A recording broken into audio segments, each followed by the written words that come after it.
So if you know horses, you know the look of an older horse. They tend to kind of maybe have that sway back, they have a rougher coat, maybe they're losing some muscling or along their top line, or maybe they're holding a little extra fat around their midsection, or maybe even losing a little bit too much fat and we can't seem to get it back. So today in this video, we're going to be talking all about our aged horses and how to help support them through this transformation into their golden years. Welcome back, and if you're new here, I'm Ruby and I help horses and humans to be the healthiest that they can be. Through the entire month of September, we're going to be talking mainly about aged horses and helping them because I really feel like it's something that we don't talk enough about, especially because our horses give so much to us in their prime of their careers, and as they get older and maybe they're not as athletic anymore, I really believe that's where it's our turn to step in and help them to age gracefully and beautifully and have a continued quality of life. And it's just something that I don't really see a lot of conversation around. So hopefully this is a space for that. And at the end of the month, there's going to be a special event happening. So make sure you stay tuned to the end of the video to learn all about that. Okay, before we jump into the topic today of helping your aged horse maintain their top line and weight control, what I want to say a couple of things. One is, even if your horse isn't old yet, this is still something you can start now that will help proactively help them to age gracefully in the future. So still really important information. Number two, please always consult with your veterinarian before making any of these changes, especially in an older horse, because they can be a little bit more fragile. The intention of this video is really to give you talking points to bring up with your vet and things to maybe think about, but definitely make sure that you're running these ideas past your skilled veterinarian that knows you and knows your horse to make sure that none of these are actually counterindicated in any way for your particular horse, because there are some cases in which that's true. With that said, the very first thing that I like to recommend is to make sure your horse is getting plenty of healthy fats. So the kind of like buzzword fats that we hear a lot about are omega-3s and 6s. There are many other types of fats, but we're going to talk about these for today because these are the ones that particularly impact our older horses. So omega-3s are the anti-inflammatory fats. These are, as you can imagine, really great for older horses because they tend to have higher inflammation levels in their bodies as it is. So that means, horses with arthritis or maybe gut or digestive discomforts, even skin and coat issues, that rougher coat can all kind of be linked back to inflammation. And so we really want to make sure that we're reducing the overall inflammation in our horse's body. And one way in which to do that is to make sure that they're getting plenty of omega-3 fatty acids. These are really rich in certain types of oils. Flax is one. However, I'm not a huge fan of flax only because it's not very shelf stable or, very good at withstanding temperature fluctuations. And if you have horses in a barn, you know that you probably are subjecting your supplements to a lot of temperature fluctuations. So that's not one that I typically recommend. Chia seeds are another option. There are also several different commercial shelf-stable omega-3 supplements on the market, camelina oil, or I don't know, there's all kinds of things out there that I have had a lot of success with our aged horses. So finding something like that to make sure that they're getting plenty of those healthy fats will not only help with their weight control, but will also help with their anti-inflammatory response. On the other hand, the omega-6s are things that we want to have in our aged horses as well because those help with a healthy pro-inflammatory response. So that's things like if your horse injures their leg, the body will send pro-inflammatory markers to the site of injury to tell the body to heal and focus on that region. So we do want our horse to have some omega-6s. The problem is that a lot of commercial feeds and horse diets today have a lot of omega-6s and not a lot of omega-3s. And what's really key here is the balance of 6s to 3s. So ideally, we'd love to have more 3s than 6s, especially in our old horses. But if that's not possible, just make sure you're adding omega-3s to compensate for the higher levels of omega-6s that are probably in your horse's diet. If you want to learn more about healthy fats, check out my Build Your Bucket workshop in the description. I go into a lot more detail about this. It's totally free and it will help you to understand a little bit more about what's going into your horse's supplements. Number two is we want to look at increasing protein and good quality protein, and we want to look at decreasing NSCs, which are non-structural carbohydrates. So especially in our older horses, they tend to lose a lot more muscle. We see this in humans as well. The older we get, the more protein and the more high quality protein we really need to be eating in order to maintain our muscle mass. It's the same with our horses. So again, We want to make sure that it's, you know, quality over quantity. We're not just adding any protein. Just straight alfalfa is actually not the best quality protein for most horses. Alfalfa is a great source of protein, don't get me wrong, but it needs to be supplemented with something else as well. So things, again, like chia seeds, you can get amino acid supplement. There's all kinds of them on the market, and I highly recommend making sure that you're adding those essential amino acids back into your horse's diet to make sure that they're maintaining their top line and muscle mass into their golden years. Now, on the non-structural carbohydrate side, these are things that break down really quickly and easily into sugar, or maybe are already sugars before you feed them. And so these are things like molasses, processed grains, obviously sugar, things that when we feed it to our horse, it sets off an insulin response.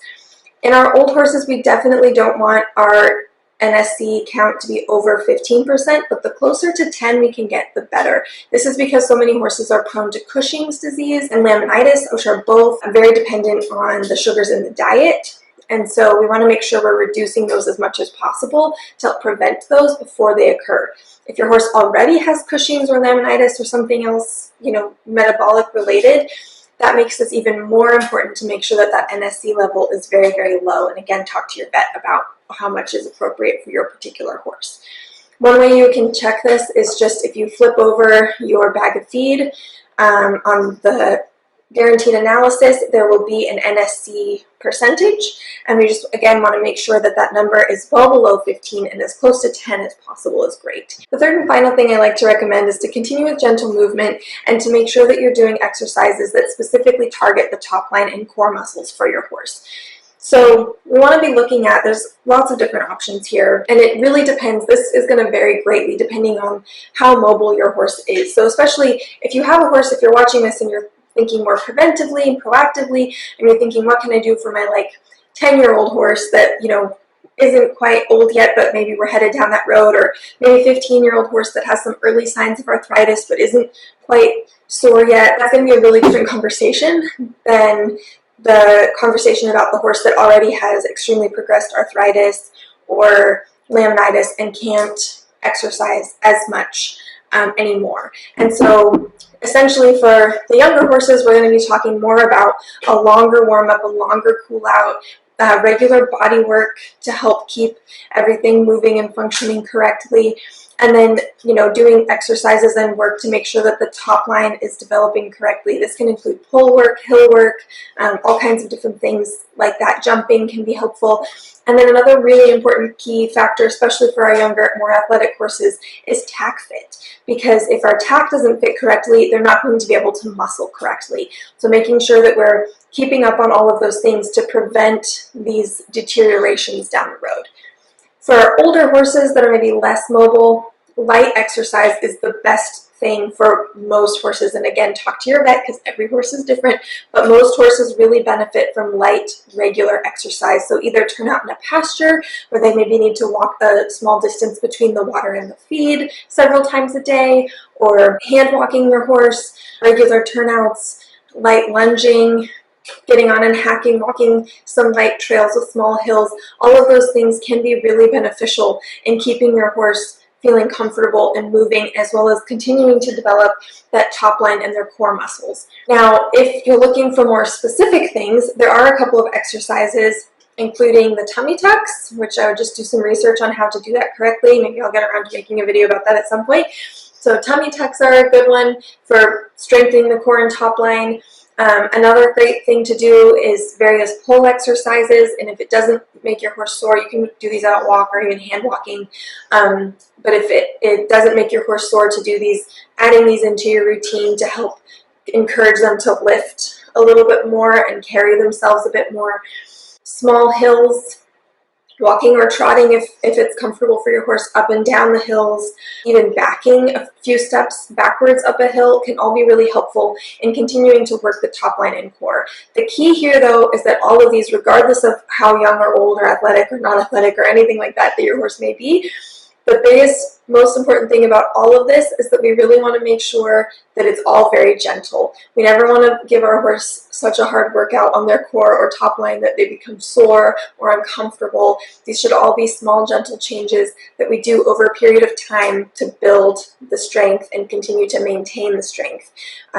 So just some things to keep in mind. So this, of course, is just the tip of the absolute iceberg when it comes to care for your aging horse. And, you know, if you know me, you know that I really prefer a more holistic model. So we like to look at nutrition and quality of life, enrichment, making sure that they still have a purpose, fitness, your fitness, you feeling like you have a purpose, because a lot of times we have this thing where the horse maybe can't do their job anymore and the rider maybe isn't in a position to have an additional horse to ride, but they're kind of at a crossroads where the horse needs to slow down and the rider's not quite ready yet for that. So, you know, there's so many conversations that we are going to have this month about our aging horses, and I hope you'll stay around for all of those. On September 28th, I'm going to be hosting a very in-depth workshop all about the aging horse. So we're going to cover everything you could possibly need to know, and hopefully we'll answer lots of questions. That I am very much looking forward to. It is virtual, so you can join from anywhere. And if you're watching this in the future, you can still access the full recording in my membership. So you have two options to join the workshop. One is to join directly, and the information for that is in the description. The second option is to join my membership, in which case you get free access to all of the current and past workshops and just a whole wealth of other resources and content. So make sure to check those out if you're interested. Again, all of the information is below. Otherwise, I would so very much appreciate a like and subscribe. It really helps me out. I'm still kind of in the baby stages of my channel, and I have really been enjoying making this content. And my biggest mission is just to help as many horses and humans as I possibly can. And so the more of those likes and subscribes that I get, the more people get to see this video, and hopefully the more horses I can help. So I would really very much appreciate you continuing to spread the information, and I will see you in the next video.